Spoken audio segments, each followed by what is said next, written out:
নমস্কাৰ চাবলৈ আৰম্ভ কৰিছে আছামিজ ট্ৰেণ্ডিং আজি 6 আগষ্ট আৰু আজিৰ দিনটোৰ কেইবাটাও গুৰুত্বপূৰ্ণ খবৰ লৈ আহিছোঁ আৰু এনেধৰণৰ খবৰসমূহ নিতৌ চাবলৈ চেনেলটো ছাবস্ক্ৰাইব কৰি ভিডিঅ'টোত এটা লাইক কৰি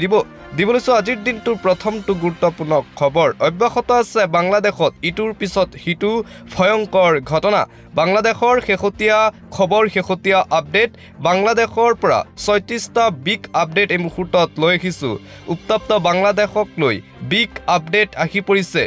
বাংলাদেশৰ ছাত্ৰ সমাজৰ আন্দোলনে জোকাৰি গৈছে সমগ্ৰ বিশ্ব আন্দোলন দমন কৰিবলৈ সৰ্বশক্তি প্ৰয়োগ কৰিও শেষ ৰক্ষা কৰিব নোৱাৰিলে শেখ হাছিনাই প্ৰধানমন্ত্ৰী পদৰ পৰা পদত্যাগ কৰি বাংলাদেশ এৰি পলাবলৈ বাধ্য হ'ল শেখ হাছিনাই দেশ এৰাৰ পিছতে প্ৰধানমন্ত্ৰী বাসভৱন গণভৱন দখল কৰি লুটপাট চলালে জনতাই ডাকাত বংগবন্ধু মুজিবুৰ ৰহমানৰ মূৰ্তি ভাঙি পেলাই প্ৰতিবাদকাৰীয়ে বাংলাদেশৰ পৰা পলাই আহি ভাৰতত আশ্ৰয় গ্ৰহণ কৰিছে শেখ হাছিনাই বাংলাদেশ এৰাৰ পিছতেই নিয়ন্ত্ৰণৰ বাহিৰত বাংলাদেশৰ পৰিস্থিতি বাংলাদেশত থকা হিন্দু খ্ৰীষ্টিয়ান আৰু সংখ্যালঘুৰ মাজত বিৰাজ কৰিছে আতংক বাংলাদেশত প্ৰতিবাদকাৰীয়ে ভাঙিলে হিন্দু মন্দিৰ ভাৰতীয় সাংস্কৃতিক কেন্দ্ৰ বাংলাদেশৰ একাংশ হিন্দু বাসিন্দাৰ বাসগৃহত লুটপাট বিদ্ৰোহীৰ মুঠতে বাংলাদেশত ভয়ংকৰ পৰিস্থিতি সুৰক্ষা বিচাৰি হাহাকাৰ একাংশ হিন্দু লোকৰ ইপিনে ৰাজনীতিলৈ আৰু পুনৰ উভতি যোৱাৰ সম্ভাৱনা নাই পদত্যাগ কৰা প্ৰধানমন্ত্ৰী শেখ হাছিনাৰ স্পষ্ট কৰিলে শেখ হাছিনাৰ পুত্ৰ সজীব ৱাজেদে মহম্মদ ইউনুছ হ'ব বাংলাদেশৰ অন্তৰ্বৰ্তীকালীন চৰকাৰৰ মুখ্য উপদেষ্টা নোবেল বঁটা বিজয়ী ইউনুছৰ সৈতে আন্দোলনৰ সমন্বয়ক ছাত্ৰনেতা নাহিদ ইছলামৰ বাৰ্তালাপ দেশৰ শেহতীয়া পৰিস্থিতি অনুধাৱন কৰি দায়িত্ব ল'বলৈ সন্মতি প্ৰদান ইউনুছৰ বাংলাদেশৰ ৰাষ্ট্ৰপতিয়ে ভংগ কৰিলে সংসদ দেশখনৰ ৰাষ্ট্ৰপতিৰ মহম্মদ চাহাবুদ্দিনে কৰিলে এই বৃহৎ ঘোষণা ইয়াৰ মাজতে বাংলাদেশৰ প্ৰাক্তন প্ৰধানমন্ত্ৰী খালেদা জিয়াক মুক্তিৰ নিৰ্দেশ ৰাষ্ট্ৰপতিৰ দীৰ্ঘদিন ধৰি কাৰাবন্দী হৈ আছিল বিএনপিৰ নেত্ৰী তথা প্ৰাক্তন প্ৰধানমন্ত্ৰী খালেদা জিয়া শেখ হাছিনাই পদত্যাগ কৰি দেশ এৰাৰ পাছতে বাংলাদেশৰ ৰাষ্ট্ৰপতিয়ে জাৰি কৰিলে এই নিৰ্দেশনা অচিৰেই দেশখনত সেনাই গঠন কৰিব অন্তৰ্বৰ্তীকালীন চৰকাৰ ঘোষণা বাংলাদেশৰ সেনা প্ৰধানৰ বাংলাদেশৰ পৰিস্থিতিক লৈ উদ্বিগ্নতা প্ৰকাশ সমগ্ৰ বিশ্বৰ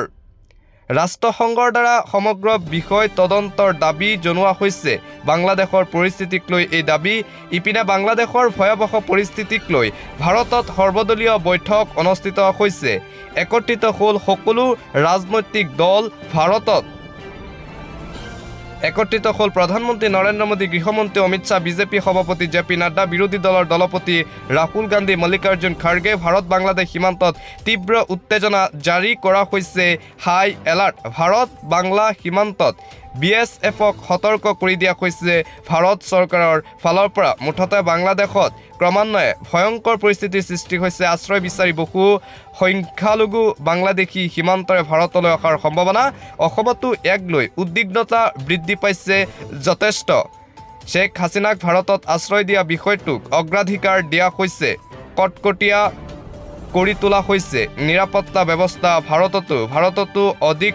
কটকটীয়া হৈছে নিৰাপত্তা ব্যৱস্থা ইয়াৰ মাজতে বাংলাদেশৰ নিষিদ্ধ বিৰোধী দল জামাত ই ইছলামৰ ডাঙৰ ঘোষণা শেখ হাছিনা যি দেশত আশ্ৰয় লৈছে ডাকাত থকা সেই দেশৰ দূতাবাস ঘেৰাও কৰিব লাগে দিবলৈছোঁ আন এটা ব্ৰেকিং নিউজ গুৱাহাটীৰ পানী নহয় মেঘালয়ৰ ৰঙা পানীতহে ডুবিল গুৱাহাটী মহানগৰীৰ শেহতীয়া যি ভয়ংকৰ বানৰ সৃষ্টি হৈছিল সেই বানক লৈ এই মন্তব্য অশোক সিংগালে এক অদ্ভুত মন্তব্য কৰিছে গুৱাহাটী মহানগৰীৰ বানপানীক লৈ গুৱাহাটীৰ পানী নহয় মেঘালয়ৰ ৰঙা পানীতহে ডুবিল গুৱাহাটী মহানগৰীৰ বানপানীক লৈ এই অদ্ভুত মন্তব্য আগবঢ়াইছে মন্ত্ৰীগৰাকীয়ে গুৱাহাটী কৃত্ৰিম বানৰ দুখ মেঘালয়ৰ ৰঙা পানীৰ গুৱাহাটীৰ নলা নৰ্দমাৰ পৰিৱৰ্তে মেঘালয়ৰ পানীক দোষাৰোপ মন্ত্ৰী অশোক সিংগালৰ মেঘালয়ৰ পানী গুৱাহাটীলৈ নামি অহাৰ বাবেহে গুৱাহাটীত কৃত্ৰিম বানৰ সৃষ্টি হৈছে কালি গুৱাহাটীত হোৱা পানীৰ ৰং আছিল ৰঙা গুৱাহাটীৰ নলাৰ পানীৰ ৰং ক'লা ৰঙা নহয় 1.5 ঘণ্টাত হোৱা 136 mm বৰষুণৰ পানী গুৱাহাটীৰ নলা নৰ্দমাই টানিব নোৱাৰে গুৱাহাটীত হোৱা পানীৰ অধিকাংশই মেঘালয়ৰ পৰা বাগৰি অহা পানী মেঘালয়ৰ পাহাৰ ধ্বংসৰ প্ৰসংগকো টানি আনিলে অশোক সিংঘালে মহানগৰৰ কৃত্ৰিম বানক লৈ প্ৰতিক্ৰিয়া মন্ত্ৰী অশোক সিংঘালৰ অদ্ভুত মন্তব্য মন্ত্ৰীগৰাকীৰ গুৱাহাটীৰ কৃত্ৰিম বানৰ দুখ এবাৰ মেঘালয়ৰ ৰঙা পানীক মন্ত্ৰী অশোক সিংঘালৰ দিবলৈ আন এটা পলিটিক্যাল ব্ৰেকিং নিউজ প্ৰাক্তন বিধায়ক অশোক শৰ্মাৰ দল ত্যাগে বিজেপিত ক্ষতি কৰিব বিজেপিক যথেষ্ট পৰিমাণে ক্ষতি কৰিব প্ৰাক্তন বিধায়ক অশোক শৰ্মাৰ দল ত্যাগে অশোক শৰ্মাই যেহেতু বিজেপিৰ দল ইতিমধ্যে ত্যাগ কৰিছে আনুষ্ঠানিকভাৱে প্ৰাক্তন বিধায়ক অশোক শৰ্মাৰ দল ত্যাগে বিজেপিক ক্ষতি কৰিবই এজন কাৰ্যকৰ্তা ওলাই গলে নিশ্চিত ৰূপে দলৰ ক্ষতি হয় অশোক শৰ্মাই হোক বা কোনোবা কাৰ্যকৰ্তাই হোক দল ত্যাগে ক্ষতি কৰিবই দলৰ নেতৃত্বই এইবোৰ চিন্তা কৰাৰ দৰকাৰ ব্যৱস্থা লোৱাৰ প্ৰয়োজন দলটো চৰকাৰত থাকিলে আশা থাকেই বিৰোধী থাকোতে লাঠিৰ কোপ খাই লক আপত থাকি দলৰ কাম কৰিছিলো বিজেপি কোনো কোম্পানী নহয় সকলোৱে নিজৰ গাঠিৰ ধন ভাঙি কাম কৰিবলৈ ওলাইছিল বিজেপি কোনো কোম্পানী নহয় সকলোৱে নিজে কষ্ট কৰি বিজেপি দলক গঢ়িছিল কথাত কটা যায় কথাত বটা পাই সকলোৱে সংযম হোৱাৰ প্ৰয়োজন মন্তব্য ৰাজ্যিক বিজেপিৰ উপ সভাপতি জয়ন্ত কুমাৰ দাসৰ দিবলৈ আন এটা গুৰুত্বপূৰ্ণ খবৰ অনিয়ন্ত্ৰিত বাংলাদেশক লৈ উদ্বিগ্ন বিশ্ব ভাৰতত একত্ৰিত হ'ল সকলো ৰাজনৈতিক দলৰ গুৰুত্বপূৰ্ণ বৈঠক আজি অনুষ্ঠিত হয় বাংলাদেশৰ শেহতীয়া পৰিস্থিতিক লৈ অনিয়ন্ত্ৰিত বাংলাদেশক লৈ উদ্বিগ্ন সমগ্ৰ বিশ্ব ভাৰততো যথেষ্ট প্ৰভাৱ পৰা দেখা পোৱা গৈছে বাংলাদেশৰ সেই ভয়ংকৰ পৰিস্থিতিৰ বাবে বাংলাদেশৰ ঘটনাক লৈ ভাৰতৰ সৰ্বদলীয় বৈঠক অনুষ্ঠিত হৈছে আজি বৈদেশিক পৰিক্ৰমা মন্ত্ৰী এছ জয়শংকৰে সম্বোধন কৰে এই গুৰুত্বপূৰ্ণ বৈঠকৰ একত্ৰিত হৈছে সকলো ৰাজনৈতিক দল ভাৰতৰ সকলো ৰাজনৈতিক দল আজি একত্ৰিত হৈছে অমিত শাহ ৰাজনাথ সিং জেপি নাড্ডা উপস্থিত আছে এই গুৰুত্বপূৰ্ণ বৈঠকত উপস্থিত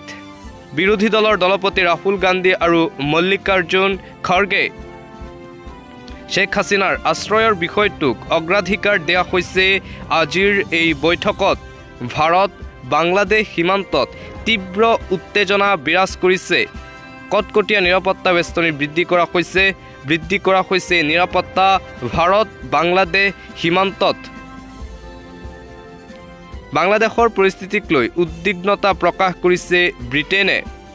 দিবলৈ আন এটা অতিকৈ জৰুৰী খবৰ কিয়নো সাৱধান নিপকুৱে এৰিছে পানী কাল ৰূপ ল'ব পাৰে দিয়াং আৰু ধনশিৰিয়ে যিকোনো মুহূৰ্ততে কাল ৰূপ ধাৰণ কৰিব পাৰে এই দুখনকৈ নদীয়ে নিপকুৱে ইতিমধ্যে পানী এৰিছে সাৱধানবাণী জাৰি কৰা হৈছে পুনৰ নিপকুৱে এৰিছে পানী ভয়ংকৰ হোৱাৰ আশংকা বান পৰিস্থিতি সংশ্লিষ্ট সকলো বিভাগক সষ্টম হ'বলৈ নিৰ্দেশ জাৰি কৰা হৈছে প্ৰশাসনৰ ফালৰ পৰা দিয়াং আৰু ধনশিৰি নদীৰ কাষৰীয়া লোকক সতৰ্কবাণী জাৰি নদীত মাছ ধৰা সাঁতোৰা গা ধোৱা সম্পূৰ্ণভাৱে নিষিদ্ধ ঘোষণা কৰা হৈছে গোলাঘাট জিলা প্ৰশাসনে জাৰি কৰিছে এই নিৰ্দেশনা বৃদ্ধি পাব পাৰে নৈ দুখনৰ জলপৃষ্ঠ ভয়ংকৰ বান হোৱাৰ আশংকা আৰু নিপকুৱে পুনৰ পানী এৰিবলৈ সাজু হৈছে ভয়ংকৰ বান হোৱাৰ আশংকা কৰা হৈছে যাৰ বাবে প্ৰশাসনে জাৰি কৰিছে হাই এলাৰ্ট